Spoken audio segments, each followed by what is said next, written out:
maintain body functions and necessary for survival are called life process।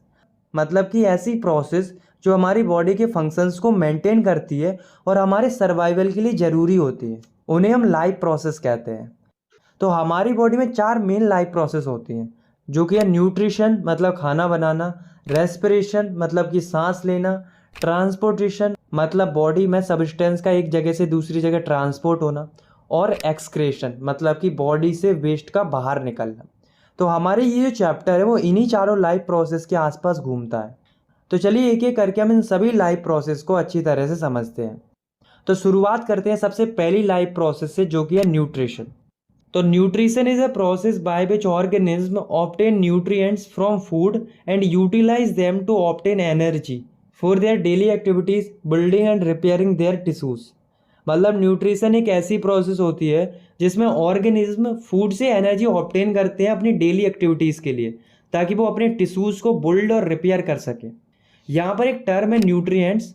तो nutrients वे substance होते हैं जो living body की प्रॉपर ग्रोथ और मेंटेनेंस के लिए ज़रूरी होते हैं, जैसे कि carbohydrate, protein, vitamin, minerals etcetera, ये सभी न्यूट्रिएंट्स होते हैं। तो अब हम देखते हैं कि न्यूट्रिशन कितने टाइप्स के होते हैं। तो न्यूट्रिशन बेसिकली 2 टाइप के होते हैं, जो कि है ऑटोट्रॉपिक न्यूट्रिशन और हेटरोट्रॉपिक न्यूट्रिशन। तो सबसे पहले हम समझते हैं ऑटोट्रॉपिक न्यूट्रिशन को। तो it is the process in which an organism prepare its own food from a simple inorganic material like water and carbon dioxide in the presence of sunlight. मतलब autotrophic nutrition एक ऐसी process होती है जिसमें organism अपना खाना simple inorganic material जैसे कि पानी और कार्बन डाइऑक्साइड से बनाते हैं सनलाइट की प्रेजेंस में। और जो ऑर्गेनिज्म ऑटोट्रॉपिक न्यूट्रिशन से खाना बनाते हैं उन्हें हम ऑटोट्रॉप्स कहते हैं। For example green plants and some bacteria. तो अब हम समझते हैं दूसरे टाइप के न्यूट्रिशन को, जो कि है हेटरोट्रॉपिक न्यूट्रिशन। तो it is the process in which organism depend upon the other organism for food to survive. मतलब कि ये एक ऐसी प्रोसेस होती है जिसमें ऑर्गेनिज्म अपने फूड के लिए दूसरे ऑर्गेनिज्म पर डिपेंड रहता है। और जो ऑर्गेनिज्म हेटरोट्रॉपिक न्यूट्रिशन से अपना खाना बनाते हैं उन्हें हम हेटरोट्रॉप्स कहते हैं, जैसे कि ह्यूमन बींग्स, अमाइबा एक्सेट्रा। तो जैसा कि आप जानते हैं कि हम ह्यूमन बींग्स अपने फूड के लिए दूसरी चीज़ों पर डिपेंड रहते हैं, जैसे कि wheat, rice, vegetables, meat etcetera. और जो प्लांट्स होते हैं वो अपना खाना खुद बना लेते हैं, वो किसी पर डिपेंड नहीं रहते हैं। तो अब हम कुछ ऑर्गेनिज्म की न्यूट्रिशन प्रोसेस को अच्छे से समझते हैं। तो सबसे पहले हम समझते हैं न्यूट्रिशन इन प्लांट्स। मतलब कि जो प्लांट्स होते हैं उनमें न्यूट्रिशन कैसे होता है। तो प्लांट्स ऑटोट्रॉपिक न्यूट्रिशन से खाना बनाते हैं, ये तो हम जानते हैं, पर यहाँ हमें उस प्रोसेस को देखना है कि प्लांट्स एक्चुअल में खाना कैसे बनाते हैं। तो प्लांट्स जो हैं वो फोटोसिंथेसिस प्रोसेस से अपना खाना बनाते हैं।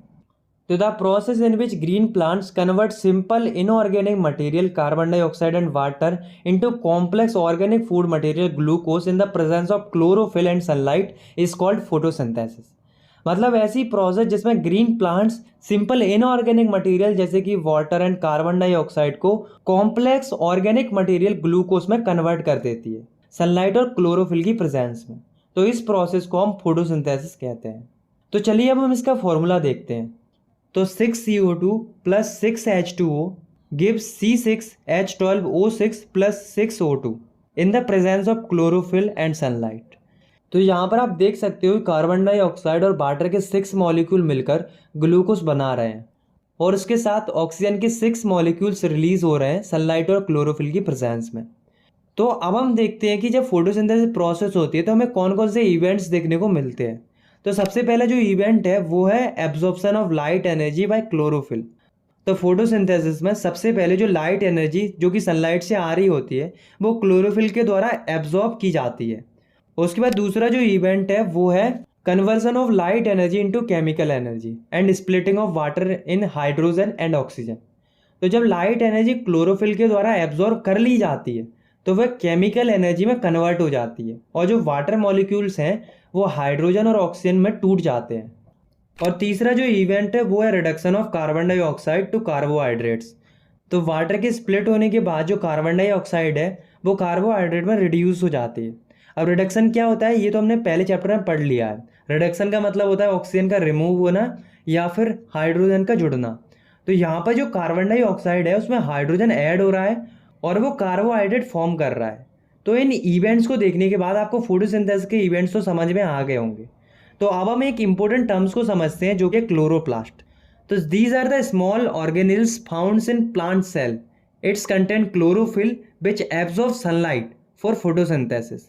तो क्लोरोप्लास्ट जो है वो एक स्मॉल ऑर्गेनिल होता है जो कि प्लांट सेल में पाया जाता है, जिसमें कि क्लोरोफिल भरा होता है। तो गाइज आपको ये याद रखना है कि जो क्लोरोफिल होता है वो क्लोरोप्लास्ट सेल में पाया जाता है, जो कि फोटोसिंथेसिस के दौरान सनलाइट को एब्जॉर्ब करता है। तो चलिए अब हम हेटरोट्रॉपिक न्यूट्रिशन को थोड़ा डिटेल में समझ लेते हैं। तो हेटरोट्रॉपिक न्यूट्रिशन क्या होते हैं ये तो आप पहले ही समझ चुके हैं। तो यहाँ पर हम ये समझेंगे कि हेटरोट्रॉपिक न्यूट्रिशन कितने टाइप्स के होते हैं। तो हेटरोट्रॉपिक न्यूट्रिशन 3 टाइप्स के होते हैं: सैप्रोफाइटिक न्यूट्रिशन, पैरासाइटिक न्यूट्रिशन और होलोजोइक न्यूट्रिशन। तो चलिए अब हम एक एक करके इन तीनों को समझते हैं। तो सबसे पहले हम समझते हैं सैप्रोफाइटिक न्यूट्रिशन को। तो the mode of nutrition in which organism obtain food from dead and decaying organic matter. मतलब कि ऐसा न्यूट्रिशन जिसमें ऑर्गेनिज्म जो है वो अपना फूड मरे हुए और सड़े हुए ऑर्गेनिक मैटर से ऑब्टेन करते हैं, उसे हम सैप्रोफाइटिक न्यूट्रिशन कहते हैं। और जो ऑर्गेनिज्म सैप्रोफाइटिक न्यूट्रिशन से खाना बनाते हैं उन्हें हम सैप्रोफाइट्स कहते हैं, जैसे कि बैक्टीरिया, फंगाई एक्सेट्रा। ये जो है वो डेड और डिकेइंग ऑर्गेनिक मैटर से खाना बनाते हैं। इसके बाद हेटरोट्रॉपिक न्यूट्रिशन का जो दूसरा टाइप है वो है पैरासाइटिक न्यूट्रिशन। तो it is the type of nutrition in which the organism live on और inside the body of their host and drive food from them without killing them. मतलब ये एक ऐसा न्यूट्रिशन होता है जिसमें ऑर्गेनिज्म जो है वो होस्ट ऑर्गेनिज्म के अंदर या उसके ऊपर रहकर अपना न्यूट्रिशन पूरा करते हैं बिना उसको मारे। तो ऐसे न्यूट्रिशन को हम पैरासाइटिक न्यूट्रिशन कहते हैं। तो अब आप सोच रहे होंगे कि होस्ट ऑर्गेनिज्म कौन से ऑर्गेनिज्म होते हैं। तो ये वो ऑर्गेनिज्म होते हैं जिन पर रहकर जो छोटे छोटे पैरासाइटिक ऑर्गेनिज्म होते हैं वो अपना खाना बनाते हैं। और जो ऑर्गेनिज्म पैरासाइटिक न्यूट्रिशन से खाना बनाते हैं उन्हें हम पैरासाइट कहते हैं। जैसे कि मॉस्किटो, लाइस, ये दोनों जो ऑर्गेनिज्म होते हैं वे अपने खाने के लिए होस्ट ऑर्गेनिज्म पर डिपेंड रहते हैं, जैसे कि मॉस्किटो ह्यूमंस पर और कुछ पेट एनिमल्स पर, और लाइस भी ह्यूमंस और पेट एनिमल्स का खून चूसकर अपना खाना बनाते हैं। और तीसरा जो टाइप है हेटरोट्रॉपिक न्यूट्रिशन का वो है holozoic nutrition. The mode of nutrition that involve ingestion, digestion, absorption and assimilation of liquid और सॉलिड ऑर्गेनिक मटेरियल। मतलब कि ऐसा न्यूट्रिशन जिसमें ऑर्गेनिज्म लिक्विड या सॉलिड ऑर्गेनिक मटेरियल का इंजेशन करते हैं, यानी कि खाते हैं, उसके बाद उस खाने को एब्जॉर्ब करते हैं, फिर उसे एनर्जी लेते हैं, फिर जो वेस्ट बनता है उसे बाहर निकाल देते हैं। For example amoeba, human beings etcetera. तो चलिए अब हम समझते हैं हेटरोट्रॉपिक न्यूट्रिशन के कुछ एग्जाम्पल्स को। तो सबसे पहले हम समझते हैं कि जो अमीबा होता है उसमें न्यूट्रिशन कैसे होता है। तो अमीबा जो है वो अपना खाना होलोजोइक न्यूट्रिशन से बनाता है और ये एक यूनिसेलुलर ऑर्गेनिज्म होता है। तो इसलिए अमीबा के अंदर जो न्यूट्रिशन हमें देखने को मिलता है वो अदर ऑर्गेनिज्म से काफ़ी अलग देखने को मिलता है, क्योंकि अमीबा के अंदर न्यूट्रिशन की सारी प्रोसेस एक सिंगल सेल के अंदर होती हैं। तो अमीबा जो है वो एक एक्वाटिक ऑर्गेनिज्म होता है। एक्वाटिक ऑर्गेनिज्म का मतलब पानी में रहने वाला ऑर्गेनिज्म होता है। तो अमीबा जब भी कोई खाने वाली चीज़ को देखता है तो वह फ्लोएट करते हुए उसके पास जाता है, और अमीबा के अंदर एक फिंगर लाइक प्रोजेक्शन की एक स्ट्रक्चर पाई जाती है जिसको सूडोपोडिया कहते हैं। तो सूडो का मतलब होता है फॉल्स और पोडिया का मतलब होता है पैर। वो अमीबा के फॉल्स पैरों का काम करता है। तो जब भी कोई फूड पार्टिकल अमीबा के पास आता है तो अमीबा सूडोपोडिया की हेल्प से उस फूड मटेरियल को इंगल्फ कर लेता है, मतलब घेर लेता है और उसे अपने अंदर ले लेता है। और इस फूड मटेरियल को अमीबा अपने टेम्पररी स्टोमक यानी कि फूड वैक्यूल में भेज देता है, जहाँ पर उस फूड पार्टिकल का डाइजेशन होता है और उससे जो एनर्जी रिलीज होती है उसे अमीबा अपनी लाइफ प्रोसेस को कंटिन्यू करने के लिए इस्तेमाल करता है। और लास्ट में जो वेस्ट बचता है उसे अमीबा ऐसा स्ट्रक्चर बनाकर बाहर फेंक देता है। इस प्रोसेस को हम एजिशन कहते हैं। एजिशन का मतलब होता है अनयूज्ड सब्सटेंस को बाहर निकालना। तो अब हम एक और ऑर्गेनिज्म के अंदर न्यूट्रिशन को समझते हैं जो कि है न्यूट्रिशन इन ह्यूमन बींग्स। तो ह्यूमन बींग्स में जो न्यूट्रिशन होता है वो काफ़ी कॉम्प्लेक्स प्रोसेस के द्वारा होता है, जिसमें कि 5 प्रोसेस होती हैं जो कि ingestion, digestion, absorption, assimilation and excretion. तो चलिए समझते हैं इनको। तो सबसे पहले हम फूड को अपने हाथों से अपने मुंह में रखते हैं और इस प्रोसेस को हम इंजेशन कहते हैं। और जैसे ही खाना मुंह में पहुंचता है वहीं से डाइजेशन की जो प्रोसेस होती है वो शुरू हो जाती है। तो सबसे पहले जब खाना मुंह में पहुंचता है तो हमारे जो टीथ होते हैं, जैसा कि आप इस डायग्राम में भी देख सकते हो, वो फूड को छोटे छोटे पार्ट्स में ब्रेक कर देते हैं। उसके बाद जो हमारे माउथ में टंग होती है वो फूड को टेस्ट करती है और फूड को माउथ के अंदर रोटेट करती है। और उसके बाद हमारे माउथ में एक ग्लैंड पाई जाती है जिसे सलाइवरी ग्लैंड बोलते हैं। वो सलाइवा प्रोड्यूस करती है जिसमें कि सलाइवरी अमाइलेज नाम का एक एंजाइम पाया जाता है जो कि फूड में प्रेजेंट कुछ स्टार्च को शुगर में ब्रेक डाउन कर देता है। और यहाँ तक जो प्रोसेस हो रही है वो हमारे माउथ के अंदर हो रही है। जब फूड को चबा लिया जाता है और उसमें प्रेजेंट कुछ स्टार्च को शुगर में कन्वर्ट कर दिया जाता है तो जो फूड होता है वो ईसोफेगस, जिसे हम फूड पाइप भी कहते हैं, जो कि एक ट्यूब लाइक स्ट्रक्चर होता है जो कि माउथ को स्टोमक से कनेक्ट करता है, जैसा कि आप इस डायग्राम में भी देख सकते हो। ये जो है वो फूड को स्टोमक में पुश करता है और जिस मूवमेंट से ये ईसोफेगस फूड को पुश करता है वो मूवमेंट होता है peristaltic movement. Basically it is the contraction and expansion movement of walls of food pipe. मतलब कि फूड पाइप की बॉल्स का कॉन्ट्रैक्शन और रिलैक्सेशन के मूवमेंट को पेरिस्टाल्टिक मूवमेंट कहते हैं, जो कि फूड को स्टोमक में पुश करने में मदद करता है। तो यहाँ पर फूड जो है वो ईसोफेगस के द्वारा माउथ से स्टोमक में आ जाता है। तो स्टोमक जो है वो एक जे शेप्ड ऑर्गन होता है और जब फूड स्टोमक के अंदर आ जाता है तो स्टोमक में जो ग्लैंड होते हैं वो गैस्ट्रिक जूस सिक्रेट करते हैं और जो गैस्ट्रिक जूस होते हैं वो 3 सब्सटेंस रिलीज करते हैं जो कि है HCl, पेप्सिन एंड म्यूकस। तो चलिए अब हम देखते हैं कि इन तीनों सब्सटेंस का डाइजेशन के अंदर क्या रोल होता है। तो जो HCl है वो जर्म्स को किल करता है जो कि फूड के साथ बॉडी में एंटर हो जाते हैं। और दूसरा काम होता है HCl का मीडियम को एसिडिक करना, जिससे पेप्सिन जो है वो प्रोटीन को डाइजेस्ट कर पाए, क्योंकि पेप्सिन तभी डाइजेस्ट कर पाएगा जब एसिडिक मीडियम होगा।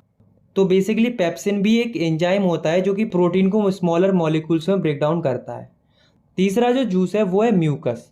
तो म्यूकस जो है वो स्टोमक को HCl के हार्मफुल इफेक्ट से प्रिवेंट करता है। अगर म्यूकस सीक्रेट नहीं होगा तो HCl जो है वो हमारे स्टोमक की बॉल्स को डैमेज कर सकता है। और फूड जो है अब वो तीनों गैस्ट्रिक जूस से मिक्स होने के बाद स्टोमक से निकलकर स्मॉल इंटेस्टाइन में पहुंच जाता है, जो कि एलिमेंट्री कैनल का सबसे लॉन्गेस्ट पार्ट होता है।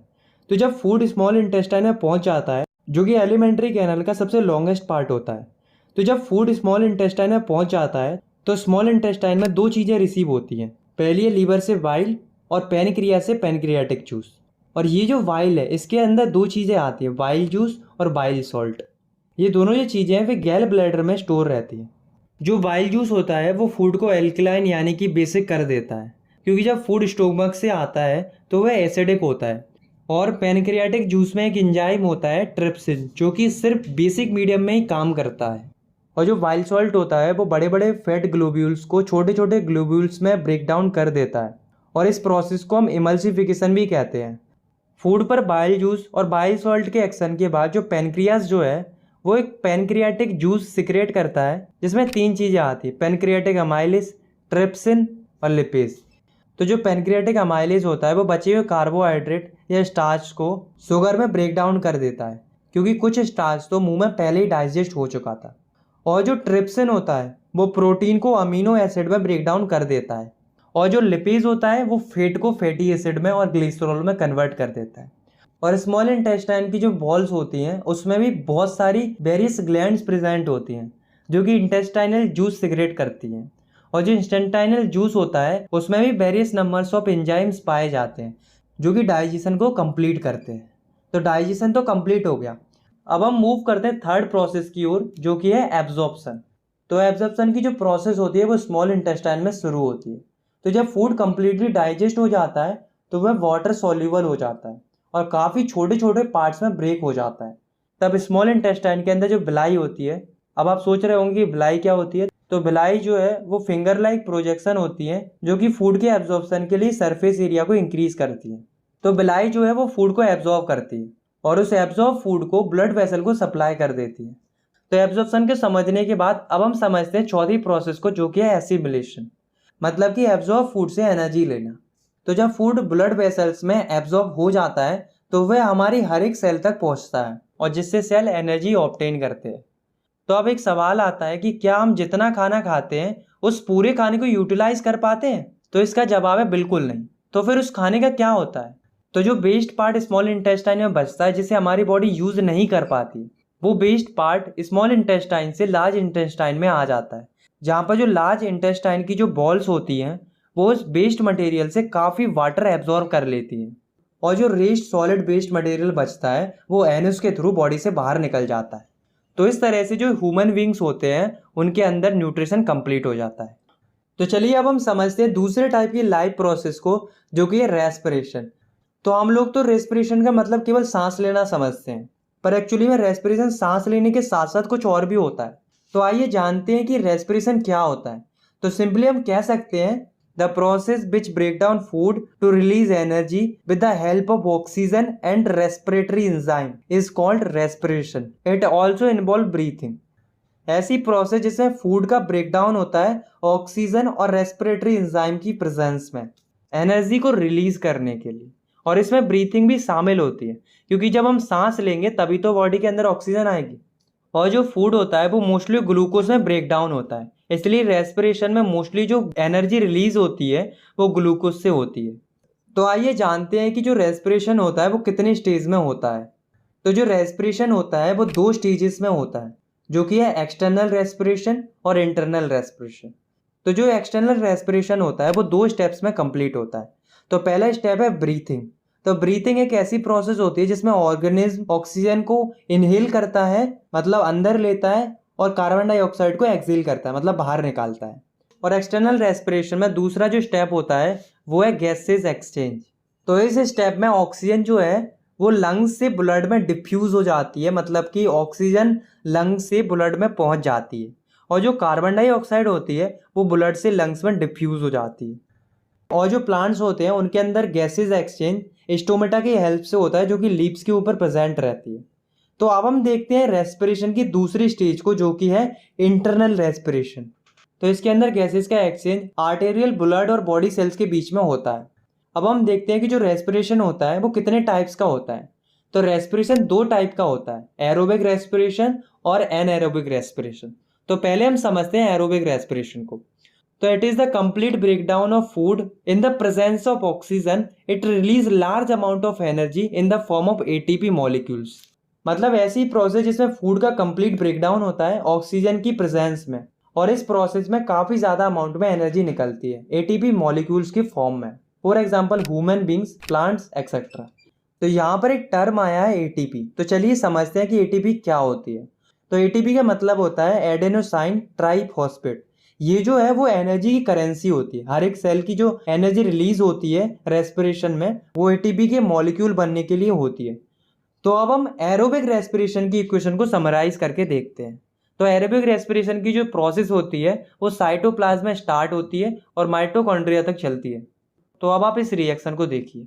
Glucose gives pyruvate plus energy in cytoplasm and pyruvates gives carbon dioxide plus water plus 38 ATP energy in the presence of oxygen in mitochondria. तो सबसे पहले जो फूड है, या हम कहें ग्लूकोज जो है वो सेल के साइटोप्लाज्म में जाता है और वहां पर वो पायरोवेट में कन्वर्ट हो जाता है और उसके साथ कुछ एनर्जी भी रिलीज होती है। तो पायरोवेट जो है वो लिविंग सेल्स को एनर्जी प्रोवाइड करता है क्रेब्स साइकिल के थ्रू, और इसका फॉर्मूला होता है C3H4O3। तो अब आप लोग कहोगे कि क्रेब्स साइकिल क्या होती है, तो इसे हमें नहीं पढ़ना है, ये हम अगली क्लास में पढ़ेंगे। तो पायरोवेट जो है वो माइक्रोकॉन्ड्रिया के अंदर ऑक्सीजन की प्रेजेंस में कार्बन और वाटर को फॉर्म करता है और साथ में लार्ज अमाउंट में एनर्जी को रिलीज करता है। ये जो प्रोसेस है इसमें एटीपी के 38 मॉलिक्यूल रिलीज होते हैं जिसे हमारी बॉडी यूज करती है, और जो कार्बन डाइऑक्साइड और वाटर होता है वो as a waste product body से बाहर निकल जाता है। और दोस्तों ये जो सारी रिएक्शन है वो सेल के अंदर हो रही है, इसलिए इसे सेलुलर रेस्पिरेशन भी कहते हैं। तो अब हम समझते हैं रेस्पिरेशन के दूसरे टाइप को, जो कि है एनएरोबिक रेस्पिरेशन। तो it is the incomplete breakdown of food occurring in the absence of oxygen releasing small amount of energy. मतलब ऐसी प्रोसेस जिसमें फूड का इनकम्प्लीट ब्रेकडाउन होता है ऑक्सीजन की अब्सेंस में, और इस प्रोसेस में काफी कम एनर्जी रिलीज होती है। For example east, bacteria, human muscle etcetera. जब एनएरोबिक रेस्पिरेशन माइक्रो ऑर्गेनिज्म में होता है उसे हम फर्मेंटेशन कहते हैं, और एनएरोबिक रेस्पिरेशन में जो प्रोडक्ट फॉर्म होता है उसके आधार पर इसे 2 फॉर्म में डिवाइड किया जाता है। पहला है एल्कोहलिक फर्मेंटेशन। तो इस प्रोसेस के अंदर जो शुगर होती है उसका इनकम्प्लीट ब्रेकडाउन होता है इथेनॉल और कार्बन डाइऑक्साइड फॉर्म करने के लिए। ये जो प्रोसेस है इसका इस्तेमाल बियर, वाइन और चीज़ बनाने के लिए किया जाता है, और ये जो प्रोसेस है वो मेनली ईस्ट में देखने को मिलती है। तो चलिए अब हम एल्कोहलिक फर्मेंटेशन की रिएक्शन को देखते हैं। तो अब आप रिएक्शन को देखिए। तो एल्कोहलिक फर्मेंटेशन में सबसे पहले ग्लूकोज जो है वो साइटोप्लाज्म के अंदर पायरोवेट में कन्वर्ट हो जाता है और कुछ अमाउंट में एनर्जी रिलीज होती है। और उसके बाद पायरोवेट जो है वो ऑक्सीजन की एब्सेंस में इथेनॉल और कार्बन डाइऑक्साइड में कन्वर्ट हो जाता है और इस प्रोसेस में लेस अमाउंट में एनर्जी रिलीज होती है, जो कि होती है एटीपी के 2 मॉलिक्यूल्स।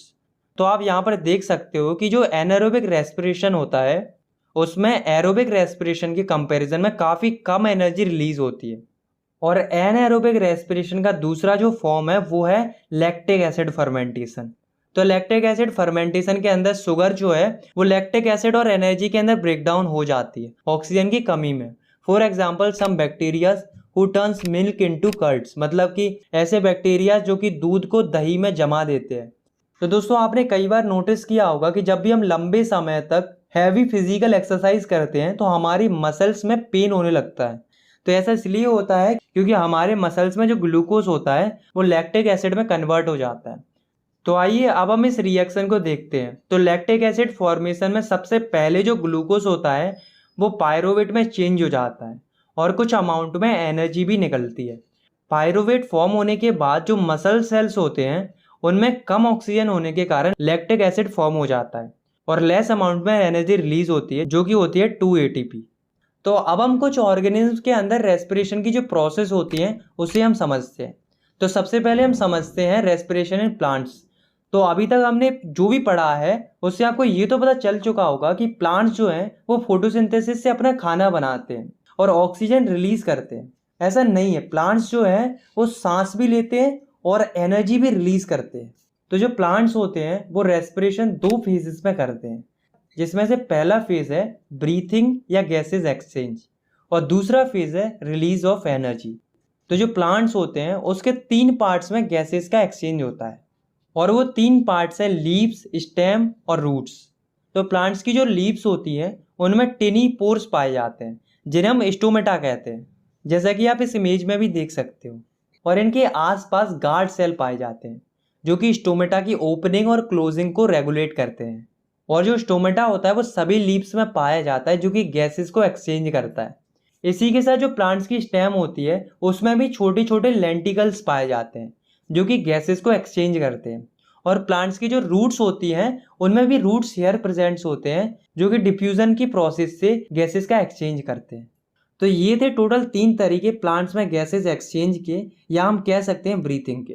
तो अब हम देखते हैं कि जब प्लांट्स के अंदर ऑक्सीजन पहुंच जाती है तो वो एनर्जी कैसे रिलीज करते हैं। तो रेस्पिरेशन प्रोसेस के दौरान प्लांट्स की सेल में जो ग्लूकोज होता है जो कि फोटोसिंथेसिस प्रोसेस में फॉर्म होता है वो ऑक्सीजन के साथ मिलकर कार्बन डाइऑक्साइड और वाटर फॉर्म करता है और साथ में एनर्जी रिलीज करता है। ऐसे हम इस रिएक्शन के द्वारा भी समझ सकते हैं। तो आप इस रिएक्शन को देख सकते हो जिसमें ग्लूकोज जो है वो ऑक्सीजन के साथ मिलकर कार्बन डाइऑक्साइड प्लस वाटर बना रहा है और साथ में एनर्जी को रिलीज कर रहा है। तो चलिए अब हम समझते हैं जो ह्यूमन बींग्स होते हैं उनमें रेस्पिरेशन की प्रोसेस कैसे होती है।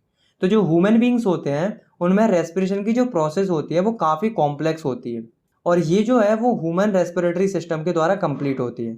तो आप सबसे पहले इस डायग्राम को ध्यान से देखो, ये ह्यूमन रेस्पिरेटरी सिस्टम है। तो हम रेस्पिरेशन की पूरी प्रोसेस को हम इसी डायग्राम के थ्रू समझने वाले हैं।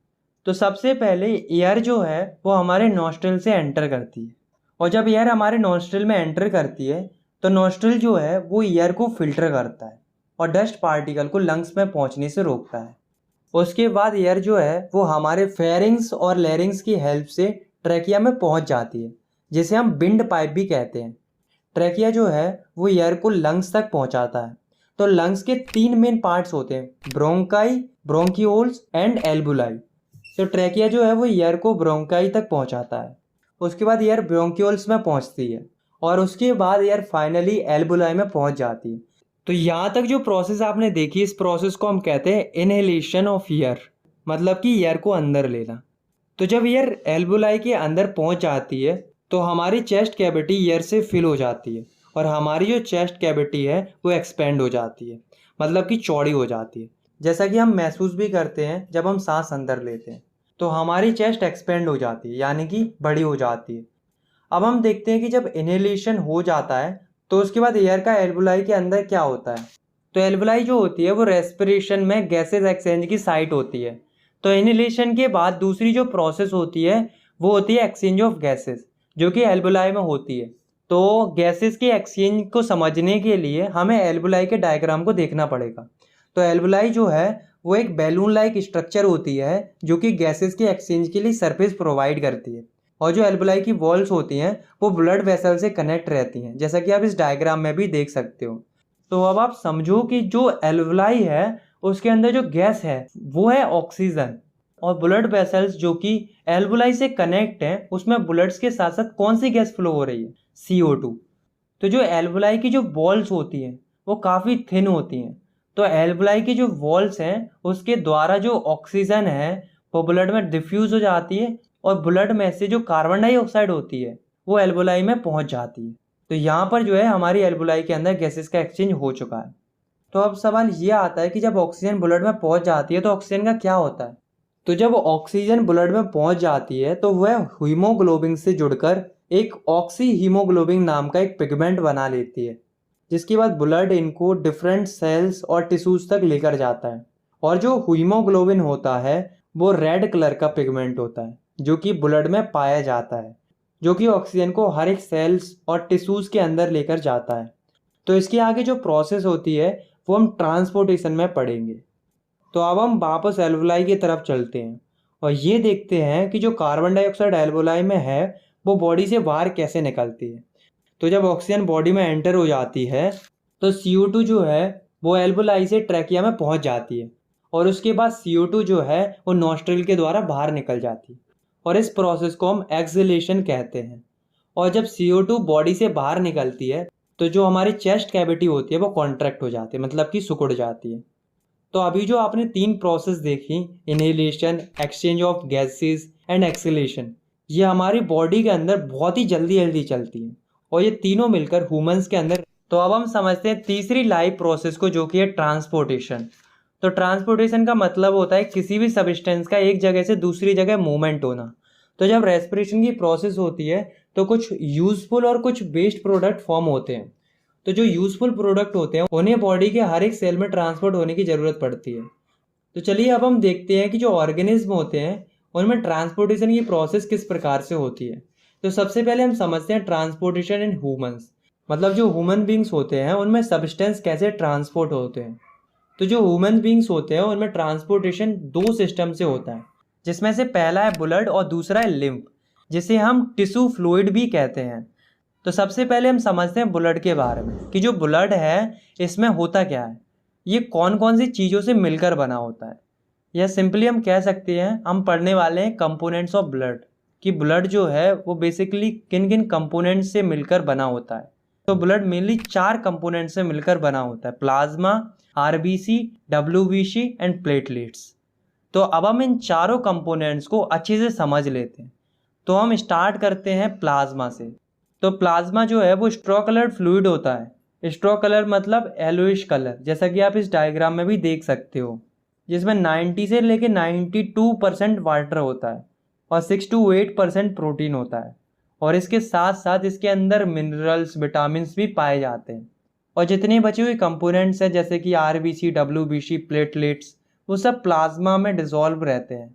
तो अब हम समझते हैं ब्लड्स के नेक्स्ट कंपोनेंट को, जो कि है RBC यानी कि रेड ब्लड सेल, जिन्हें हम एराइथ्रोसाइट्स भी कहते हैं। ये जो है वो कुछ इस प्रकार से दिखते हैं, जो कि शेप में बाइकॉन्केव होते हैं, और इनके अंदर न्यूक्लियस नहीं होता है और ना ही कोई और सेल ऑर्गेनेल्स होती है। और RBC के अंदर एक बहुत ही इंपॉर्टेंट आयरन रिच पिगमेंट पाया जाता है, जो कि है हीमोग्लोबिन, जो कि ऑक्सीजन के साथ मिलकर ऑक्सी हीमोग्लोबिन फॉर्म करता है और ऑक्सीजन के ट्रांसपोर्ट में काफ़ी मदद करता है। तो अब हम समझते हैं ब्लड के तीसरे कंपोनेंट को, जो कि है WBC यानी कि वाइट ब्लड सेल, जिन्हें हम ल्यूकोसाइट भी कहते हैं।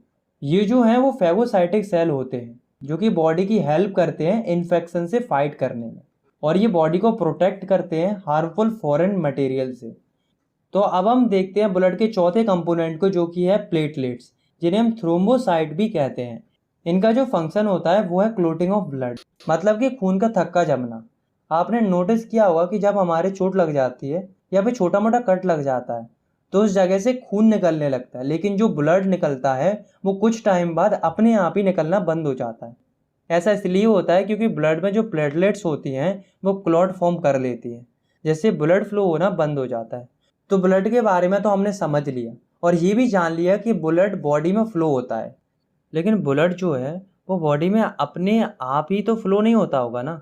तो बॉडी में कोई ना कोई ऐसा ऑर्गन तो होता ही होगा जो ब्लड को पूरी बॉडी में पंप करता होगा। तो जो ऑर्गन पूरी बॉडी को ब्लड पंप करता है वो होता है हार्ट। तो हार्ट जो है वो ब्लड को ब्लड वेसल के थ्रू पंप करता है।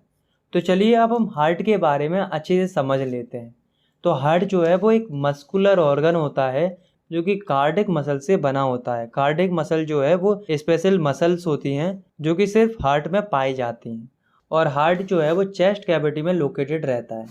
ज़्यादातर लोग ये सोचते हैं कि हार्ट जो है वो चेस्ट कैविटी में लेफ्ट साइड में प्रेजेंट होता है, लेकिन गाइस ऐसा नहीं है। हार्ट जो है वो चेस्ट कैविटी के सेंटर में प्रेजेंट होता है। वो तो केवल लेफ्ट साइड की तरफ थोड़ा टिल्टेड होता है, मतलब कि झुका हुआ होता है। तो अब हम हार्ट की एनाटॉमी को देखते हैं, मतलब ये देखते हैं कि जो हार्ट होता है उसके अंदर क्या क्या पाया जाता है। तो अब आप इस डायग्राम को देखिए। तो ये डायग्राम उस कंडीशन का है जब हमने हार्ट को दो हिस्सों में काट दिया। तो ये जो हार्ट के आसपास वाले मसल्स हैं वो है कार्डियक मसल, क्योंकि हार्ट जो है वो एक मस्कुलर ऑर्गन है। तो दोस्तों आपको यहाँ पर 4 चैम्बर्स दिख रहे होंगे। तो जो ऊपर वाले चैम्बर्स होते हैं उन्हें एट्रियम बोला जाता है, और जो नीचे वाले चैम्बर्स होते हैं उन्हें वेंट्रिकल्स बोला जाता है। ये जो हार्ट में ऊपर की राइट साइड में जो चैम्बर है वो है राइट एट्रियम, और लेफ्ट में जो चैम्बर है वो है लेफ्ट एट्रियम, और नीचे की साइड ये वाला जो चैम्बर है वो है राइट वेंट्रिकल, और ये वाला जो चैम्बर है वो है लेफ्ट वेंट्रिकल। तो गाइज आपको यहाँ पर एक लेयर दिख रही होगी। ये जो लेयर है वो इस ट्यूब के पीछे भी है। इस लेयर को सेप्टा बोला जाता है। तो ये जो है वो बेसिकली पार्टीशन है। अब आप कहोगे कि कैसा पार्टीशन है?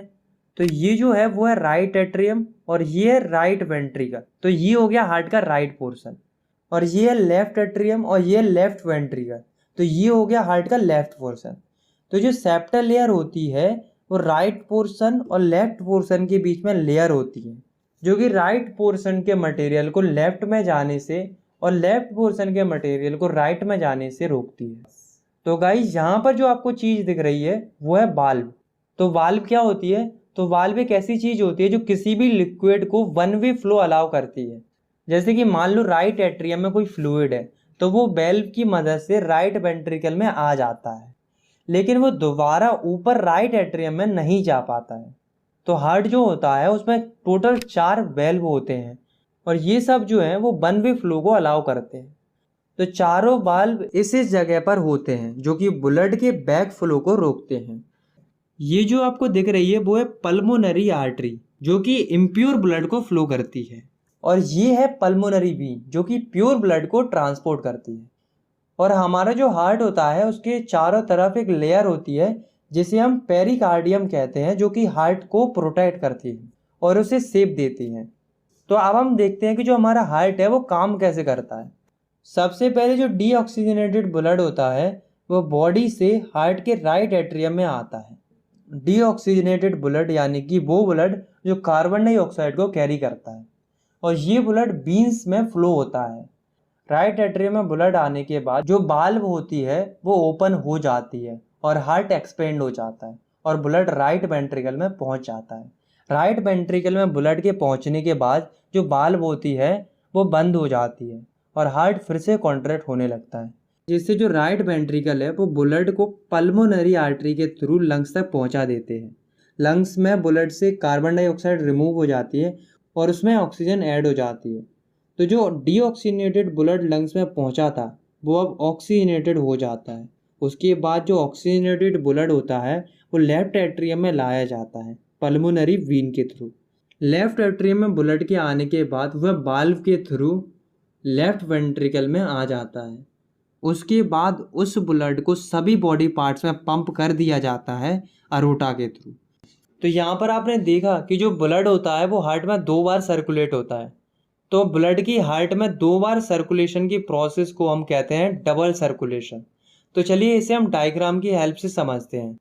तो ये आपको ऊपर जो ऑर्गन दिख रहा है वो लंग्स है, जो कि डीऑक्सीनेटेड ब्लड को ऑक्सीनेटेड ब्लड में कन्वर्ट करता है। और आपको जो हार्ट से ब्लू कलर की जो ब्लड वेसल दिख रही है वो है पल्मोनरी आर्टरीज, जो कि हार्ट से डीऑक्सीजनेटेड ब्लड को लंग्स तक ले जाती है। और ये जो आपको रेड कलर की ब्लड वेसल दिख रही है जो कि लंग्स से हार्ट को कनेक्ट कर रही है, यह है पल्मोनरी वेन, जो कि ऑक्सीजनेटेड ब्लड को लंग्स से हार्ट तक ले जाती है। और ये वाली ब्लड वेसल जो आपको दिख रही है ये है अरोटा, जो कि ऑक्सीजनेटेड ब्लड को हार्ट से पूरी बॉडी में ट्रांसपोर्ट करती है। और ये वाली जो ब्लड वेसल है वो है वेना कैवा, जो कि बॉडी से डीऑक्सीजनेटेड ब्लड को हार्ट तक लेकर जाती है। तो इसी तरह से डबल सर्कुलेशन की प्रोसेस हमारी बॉडी में कंटिन्यू चलती रहती है। और ये जो प्रोसेस है वो काफ़ी फास्ट होती है। हमारा हार्ट 1 मिनट में 5 लीटर ब्लड पंप करता है। तो चलिए अब हम समझते हैं ब्लड वेसल्स के बारे में। तो ये बेसिकली एक पाइप की तरह काम करती हैं जिनसे कि ब्लड हमारी बॉडी में फ्लो करता है। तो हमारी बॉडी में मेनली 2 टाइप की ब्लड वेसल्स पाई जाती हैं, जो कि है आर्टरीज और बीन्स। तो पहले हम समझते हैं आर्टरीज को। तो these are the thick blood capillaries which carry oxygenated blood in our body. These are red in colour. मतलब कि जो ये आर्टरीज होती हैं वे थिक ब्लड कैपिलरीज होती हैं जो कि ह्यूमन बॉडी में ऑक्सीजनेटेड ब्लड को ट्रांसपोर्ट करती हैं, और ये रेड कलर की होती हैं। लेकिन जो आर्टरीज होती है उनमें एक एक्सपेक्शन होता है जो कि है पल्मोनरी आर्टरी का। तो पल्मोनरी आर्टरी जो है वो एकमात्र ऐसी आर्टरी होती है जो कि डीऑक्सीनेटेड ब्लड को कैरी करती है। तो चलिए अब हम समझते हैं दूसरी ब्लड वेसल्स को, जो कि है वीन्स। तो these are the thin blood capillaries which carry deoxygenated blood in the body. These are blue in colour. मतलब कि ये थिन ब्लड कैपिलरीज होती हैं जो कि बॉडी में डीऑक्सीनेटेड ब्लड को कैरी करती हैं। लेकिन जो बीन होती है उनमें भी एक्सेप्शन होती है, जो कि है पल्मोनरी बीन, जो कि एकमात्र ऐसी बीन होती है जो कि बॉडी में ऑक्सीजनेटेड ब्लड को ट्रांसपोर्ट करती है। तो यहाँ पर हमारा ब्लड के द्वारा जो ट्रांसपोर्टेशन होता है वो ख़त्म होता है। तो अब हम समझते हैं हमारी बॉडी के दूसरे ट्रांसपोर्टेशन को, जो कि है लिम्फ का। तो लिम्फ जो है वो भी एक ट्रांसपोर्टेशन फ्लूइड होता है। तो चलिए अब हम ये देखते हैं कि जो लिम्फ होता है वो फॉर्म कैसे होता है। तो हमारी जो कैपिलरीज होती हैं वो स्मॉलेस्ट ब्लड वेसल्स होती हैं जो कि कनेक्शन फॉर्म करती हैं आर्टरीज और बीन्स के बीच में। और जो कैपिलरीज का मेन फंक्शन होता है वो है ब्लड्स और टिश्यू सेल्स के बीच में मटेरियल का एक्सचेंज करना। तो कैपिलरीज की जो बॉल्स होती हैं उनके पोर्स में से कुछ अमाउंट में प्लाज्मा, प्रोटीन और ब्लड के सेल निकल जाते हैं टिश्यू के इंटरसेलुलर स्पेस में, जो कि लिम्फ फॉर्म करते हैं। और लिम्फ जो है वो कलरलेस फ्लूइड होता है, मतलब लिम्फ का कोई कलर नहीं होता है। तो अब हम लिम्फ के कुछ फंक्शंस को देखते हैं। तो लिम्फ के 2 मेन फंक्शन होते हैं। तो पहला है absorption and transport of fat from intestine. मतलब लिम्फ जो है वो हमारे इंटेस्टाइन से फैट को एब्जॉर्ब करता है और उसे बॉडी में ट्रांसपोर्ट करता है। और दूसरा फंक्शन है it drain away the excess tissue metabolism. मतलब कि जो टिश्यूज में एक्सेस मेटाबॉलिज्म होता है, यानी कि जो टिश्यू में जो वेस्ट प्रोडक्ट फॉर्म होता है, तो लिम्फ उस वेस्ट प्रोडक्ट को रिमूव कर देता है। तो इसी के साथ हमारा ट्रांसपोर्टेशन इन ह्यूमन खत्म हो जाता है, जिसमें कि हमने ब्लड और लिम्फ, जो कि दोनों ट्रांसपोर्टेशन फ्लूइड होते हैं बॉडी के, उनके बारे में पढ़ा। तो अब हम समझते हैं कि जो प्लांट्स होते हैं उनमें ट्रांसपोर्टेशन कैसे होता है। तो जो प्लांट्स होते हैं उनमें ट्रांसपोर्टेशन का जो काम है वो टिश्यू करते हैं। और 2 टाइप के टिश्यू होते हैं जो कि प्लांट्स में पाए जाते हैं ट्रांसपोर्टेशन के लिए, जिनका नाम है जाइलम एंड फाइलम। इन दोनों के बारे में आपने क्लास 9th में थोड़ा बहुत पढ़ा होगा। तो चलिए एक एक करके समझते हैं इन दोनों टिश्यूज़ को। तो सबसे पहले हम समझते हैं जाइलम टिश्यू को। तो xylem are the tissue present in plants that carries water and food upward from the root. तो जाइलम ऐसे टिश्यू होते हैं जो कि प्लांट्स में फूड और वाटर को रूट से ऊपर की ओर ले जाते हैं। And it's allow only unidirectional transport and it only transport upwards. मतलब कि जो जाइलम है वो सिर्फ यूनिडायरेक्शनल ट्रांसपोर्ट, यानी कि एक डायरेक्शन में ट्रांसपोर्ट को अलाउ करता है, और ये सिर्फ ऊपर की ओर ही ट्रांसपोर्ट करता है। And it's works on the principle of transpiration. मतलब कि जो जाइलम होता है वो ट्रांसपिरेशन के प्रिंसिपल पर वर्क करता है। अब ये ट्रांसपिरेशन क्या होता है? तो it is the process of loss of water as vapour from aerial parts of plants. मतलब कि ट्रांसपिरेशन एक ऐसी प्रोसेस होती है जिसमें कि वाटर लॉस होता है वेपर के फॉर्म में प्लांट्स के एरियल या ऊपर वाले पार्ट से। इस प्रोसेस में जो लीव्स होती हैं वो एक वैक्यूम क्रिएट करती हैं जिससे वाटर ऊपर की तरफ फ्लो करता है और लीव्स के स्टोमेटा से वो वेपर में कन्वर्ट होकर बाहर निकल जाता है। तो अब हम समझते हैं दूसरे टाइप के ट्रांसपोर्टेशन टिश्यू की, जो कि है फाइलम। तो phloem are the tissues that transport food from leaves to other parts of plants. मतलब फाइलम एक ऐसा टिश्यू होता है जो कि लीव्स में जो खाना बनता है उसे प्लांट्स के जो अदर पार्ट्स होते हैं उन तक पहुंचाता है। और it allows bidirectional flow, it can transport upward as well as downward. यानी कि जो फाइलम होता है वो बाय डायरेक्शनल फ्लो अलाउ करता है जिससे फूड अपवर्ड और डाउनवर्ड दोनों डायरेक्शन में जा सकता है। And it works on the principle of translocation. तो जो फाइलम होता है वो ट्रांसलोकेशन के प्रिंसिपल पर काम करता है। तो आइए जानते हैं कि आखिर ये क्या होता है ट्रांसलोकेशन। तो the transport of food from leaf to other parts of plants is called translocation. मतलब कि फूड का लीफ से प्लांट्स के दूसरे पार्ट्स में ट्रांसपोर्ट होना, इसी प्रोसेस को हम ट्रांसलोकेशन कहते हैं। तो इसी के साथ हमारी तीसरी लाइफ प्रोसेस जो कि है ट्रांसपोर्टेशन वो खत्म होती है। तो अब हम समझते हैं चौथी और आखिरी लाइफ प्रोसेस को, जो कि है एक्सक्रीशन। तो the biological process of removal of harmful nitrogenous metabolic waste from the body is called excretion. मतलब कि ऐसी प्रोसेस जिसमें जो हार्मफुल मेटाबॉलिक वेस्ट होते हैं उन्हें बॉडी से रिमूव किया जाता है, उस प्रोसेस को हम एक्सक्रीशन कहते हैं। तो जो मेटाबॉलिक वेस्ट होते हैं वो मेटाबॉलिक एक्टिविटी से जनरेट होते हैं। अब मेटाबॉलिक एक्टिविटीज़ जैसे कि डाइजेशन, रेस्पिरेशन एक्सेट्रा। तो जो मेटाबॉलिक एक्टिविटीज़ में जो मेटाबॉलिक वेस्ट बनता है वो 3 टाइप का होता है, जो कि है डाइजेस्टिव वेस्ट, रेस्पिरेटरी वेस्ट और नाइट्रोजनस वेस्ट। तो जो डाइजेस्टिव वेस्ट होता है वो डाइजेशन की प्रोसेस में फॉर्म होता है और इसके बारे में हम न्यूट्रिशन में पढ़ चुके हैं। और जो रेस्पिरेटरी वेस्ट होता है वो रेस्पिरेशन में फॉर्म होता है। तो जो रेस्पिरेशन होती है उसमें CO2 फॉर्म होती है जो कि लंग से होती है, हमारे मुंह से या नाक से निकल जाती है। ये भी हम रेस्पिरेशन में पढ़ चुके हैं। और नाइट्रोजनस वेस्ट वो वेस्ट होते हैं जो कि हमारे ब्लड में डिसॉल्व होते हैं, जैसे कि urea, uric acid, water etcetera. तो ये नाइट्रोजनस वेस्ट होते हैं। तो इन्हें कैसे बाहर निकाला जाएगा इसी के बारे में हम इस एक्सक्रीशन वाले टॉपिक में पढ़ेंगे। तो सबसे पहले हम समझते हैं ह्यूमन एक्सक्रीटरी सिस्टम को। इसे हम डायग्राम की हेल्प से काफ़ी अच्छे से समझते हैं। तो human excretory system consist of 1 pair of kidney, 1 pair of ureters and 1 urinary bladder and 1 urethra. तो ह्यूमन एक्सक्रीटरी सिस्टम में आते हैं एक किडनी का पेयर, यानी कि 2 किडनी और 2 यूरेटर्स और एक यूरिनरी ब्लैडर और एक यूरेथ्रा। तो अब हम इन चारों के फंक्शंस को समझते हैं, उसके बाद हम इन्हें डायग्राम से भी समझेंगे। तो सबसे पहले हम किडनी को समझते हैं। तो kidney is a reddish brown bean shaped organ located in the upper retroperitoneal region of the abdomen whose main function is filtration of blood and removal of waste. मतलब किडनी जो है वो रेडिश ब्राउन कलर की एक been shaped organ होती है जो कि एब्डोमेन के रेट्रोपेरिटोनियल रीजन में लोकेटेड रहती है।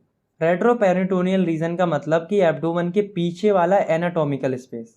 और किडनी का मेन फंक्शन होता है ब्लड को फिल्टर करना और वेस्ट को रिमूव करना हमारी बॉडी से। तो हमारी 2 किडनी होती है। तो किडनी के बाद जो अगला ऑर्गन होता है ह्यूमन एक्सक्रीटरी सिस्टम में वो है यूरेटर्स। तो यूरेटर्स भी पेयर में होते हैं, यानी कि 2 यूरेटर्स होते हैं ह्यूमन बॉडी के अंदर। तो ureters are 2 thin tube which drain out urine from kidney to a urinary bladder. तो यूरेटर्स जो है वो 2 पतली ट्यूब्स होती हैं जो किडनी में जो यूरिन फॉर्म होता है जो कि ब्लड का एक वेस्ट प्रोडक्ट होता है उसे ट्रांसफर कर देता है यूरिनरी ब्लैडर में। तो यूरिनरी ब्लैडर जो है उसमें यूरिन जो है वो टेम्पररी स्टोर रहती है। लास्ट ऑर्गन है यूरेथ्रा। तो it transmit urine outside the body. तो यूरेथ्रा जो है वो यूरिनरी ब्लैडर में जो यूरिन स्टोर रहती है उसे बॉडी से बाहर निकालती है। तो चलिए अब हम इस पूरी प्रोसेस को डायग्राम की हेल्प से समझते हैं। तो ये जो लेफ्ट और राइट साइड में जो बीन शेप्ड ऑर्गन दिख रहे हैं वो है किडनी। तो जो किडनी है इसके अंदर ब्लड आता है रीनल आर्टरीज के थ्रू, जो कि ये अरोटा आपको दिख रहा है इससे कनेक्टेड होती है और ये आपको रेड कलर की दिख रही है। तो दोनों किडनी में जो ब्लड है वो रीनल आर्टरी से आता है। तो जब किडनी में ब्लड आ जाता है तो किडनी उस ब्लड को फिल्टर कर देती है और उसमें जो वेस्ट बनता है यूरिन उसको अलग कर देती है। और जो ब्लड फिल्टर हो चुका है वो रीनल वीन जो कि वेना केवा से कनेक्टेड होती है, जो कि आपको ब्लू कलर की दिख रही है, उससे वापस चला जाता है। तो अब ब्लड तो फिल्टर होकर वापस चला गया, तो जो वेस्ट या यूरिन बनता है वो इस वाली पाइप से जो कि है यूरेटर, उससे यूरिनरी ब्लैडर में पहुंच जाता है। और जो यूरेटर है वो दोनों किडनी से कनेक्ट रहता है यूरिनरी ब्लैडर तक। तो यूरिनरी ब्लैडर में यूरिन के आने के बाद वो वहाँ पर टेम्पररी स्टोर रहता है, उसके बाद वो यूरेथ्रा से बॉडी से बाहर निकल जाता है। तो यहाँ पर हमारे ह्यूमन एक्सक्रीटरी सिस्टम में जो प्रोसेस होती है वो ख़त्म होती है। आपने पढ़ा कि जो किडनी होती है वो ब्लड को फिल्टर करती है, लेकिन क्वेश्चन यहाँ पर ये अराइज होता है कि आखिर किडनी के अंदर ऐसा क्या होता है जिससे वो ब्लड को फिल्टर करती है। तो किडनी के अंदर फिल्ट्रेशन यूनिट होती है जिसे हम नेफ्रॉन कहते हैं। तो हर एक किडनी के अंदर अप्रोक्सीमेटली 1 मिलियन यानी कि 10 लाख फिल्ट्रेशन यूनिट होती हैं जिन्हें हम नेफ्रॉन्स कहते हैं। तो nephrons are filtration units of kidney. It consist of a tube which is connected to duct and a cup shaped structure that is Bowman capsule। मतलब कि नेफ्रॉन जो है वो किडनी की एक फिल्ट्रेशन यूनिट होती है जिसमें कि एक ट्यूब होता है जो कि डक्ट से कनेक्टेड होता है और ये कप शेप की स्ट्रक्चर से भी कनेक्टेड होता है जिसे हम बोमैन कैप्सूल कहते हैं। तो बोमैन कैप्सूल जो है वो ब्लड को फिल्टर करता है और यूरिन को कलेक्ट करता है। उसके बाद नेफ्रॉन का अगला पार्ट है हेनलेज लूप। तो हेनले लूप जो होता है वो लॉन्ग यू शेप्ड पोर्शन होता है जो कि ग्लूकोज, अमीनो एसिड और वाटर का रीअब्जॉर्प्शन करता है। उसके बाद यूरिन जो है वो डक्ट के थ्रू यूरेटर में एंटर हो जाती है और वो यूरिनरी ब्लैडर में कलेक्ट हो जाती है। तो चलिए नेफ्रॉन के अंदर की पूरी प्रोसेस को हम डायग्राम के थ्रू समझ लेते हैं। तो यहाँ पर आपको जो ये कप लाइक स्ट्रक्चर दिख रहा है वो है बोमैन कैप्सूल और ये जो वोमेन कैप्सूल है वो कनेक्ट होता है इस वाली येलो ट्यूब से। और इन ट्यूब्स के आसपास जो आपको रेड और ब्लू कलर की स्मॉल ट्यूब्स लाइक स्ट्रक्चर दिख रही हैं ये हैं ब्लड कैपिलरीज। जो ब्लू वाली है वो है रेनल वीन और जो रेड वाली है वो है रेनल आर्टरी। उसके बाद ये ट्यूब जो है वो कनेक्ट होती है डक्ट से। तो अब आप देखिए यहाँ पर इस डक्ट से एक नेफ्रॉन कनेक्ट है और ऐसे ही यहाँ पर दूसरा नेफ्रॉन कनेक्ट है और यहाँ पर अगले ऐसे ही काफ़ी सारे नेफ्रॉन डक्ट पर कनेक्ट है। तो सबसे पहले जो रीनल आर्टरी होती है उससे ब्लड जो है वो बोमैन कैप्सूल में पहुँचता है। वहाँ पर ब्लड जो है वो फिल्टर होता है और यूरिन को कलेक्ट किया जाता है। उसके बाद इनको इन ट्यूब्स से हेनले लूप तक पहुँचाया जाता है।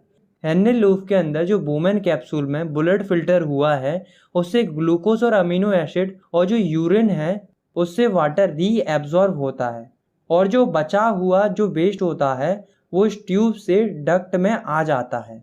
उसके बाद यूरिन डक्ट के थ्रू यूरेटर में पहुंच जाती है और यूरिनरी ब्लैडर में कलेक्ट हो जाती है। तो इसी के साथ हमारा जो टॉपिक है एक्सक्रीशन इन ह्यूमंस वो ख़त्म हो जाता है। तो अब हम समझते हैं कि जो प्लांट्स होते हैं उनमें एक्सक्रीशन की प्रोसेस कैसे होती है। तो जो प्लांट्स होते हैं उनमें 3 टाइप्स का वेस्ट फॉर्म होता है, जो कि है गैसियस वेस्ट जिसमें कि ऑक्सीजन और CO2 आती है जो कि फोटोसिंथेसिस और रेस्पिरेशन में फॉर्म होती है। दूसरा है लिक्विड वेस्ट जिसमें कि वाटर आता है और तीसरा है सॉलिड वेस्ट जो कि प्लांट्स की लीव्स और बाक्स में स्टोर हो जाता है। तो अब हम ये देखते हैं कि प्लांट्स इन वेस्ट को रिमूव कैसे करते हैं। तो प्लांट्स जो गैसेस वेस्ट होते हैं उन्हें स्टोमेटा के थ्रू बाहर निकाल देते हैं और जो लिक्विड वेस्ट होता है जो कि वाटर होता है वो प्लांट्स उसे भी स्टोमेटा के थ्रू ट्रांसपिरेशन की प्रोसेस से रिमूव कर देता है। इसके अलावा प्लांट्स अपनी ओल्ड लीव्स और बार्क्स को अपनी बॉडी से अलग करके जो सॉलिड वेस्ट होता है उसे रिमूव कर देता है। तो यहाँ पर ख़त्म होता है हमारा एक्सक्रीशन इन प्लांट। तो दोस्तों अब हमने चारों लाइफ प्रोसेस को अच्छे से समझ लिया और इसी के साथ हमारा ये चैप्टर यहाँ पर ख़त्म होता है। आई होप आपको ये चैप्टर समझ में आ गया होगा। अगर आपको ये वीडियो पसंद आई तो आप इस वीडियो को लाइक कर सकते